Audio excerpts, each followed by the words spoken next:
Comptez les bulletins. Scénario. Dès que les bureaux de scrutin ferment leurs portes, les scrutateurs sont chargés de compter les bulletins.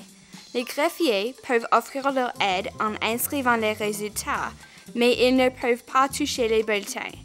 Les agents de bulletins de vote spéciaux ou les représentants du Canada peuvent être présents et veiller à ce que le processus se déroule correctement.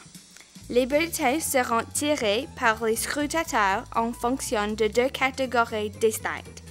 Première catégorie, les bulletins qui n'ont pas été versés dans l'urne seront mis à l'écart et comptés. Refusé. Un bulletin de vote remis au scrutateur par un électeur qui refuse de voter parce qu'il n'est pas satisfait des options qui sont offertes à lui. Annulé. Un bulletin de vote qui n'a pas été placé dans l'urne parce qu'il n'est pas correctement marqué ou qu'il est déchiré et par conséquent échangé pour un nouveau bulletin. Deuxième catégorie. Les bulletins qui ont été versés dans l'urne seront tirés et comptés. Valide. Un bulletin sur lequel l'électeur n'a marqué qu'un seul candidat. Afin que le vote puisse être attribué à un candidat, le bulletin doit indiquer clairement la préférence de l'électeur.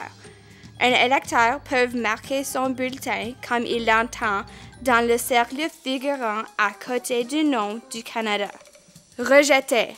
Un bulletin qui a été placé dans l'urne, mais qui n'est déclaré invalide par le scrutateur parce qu'il n'a pas été adéquatement marqué. Par exemple, si l'électeur choisit plus d'un candidat, cela s'applique même si différents symboles sont utilisés pour différents candidats. Par exemple, un X pour un candidat et un croche pour un autre.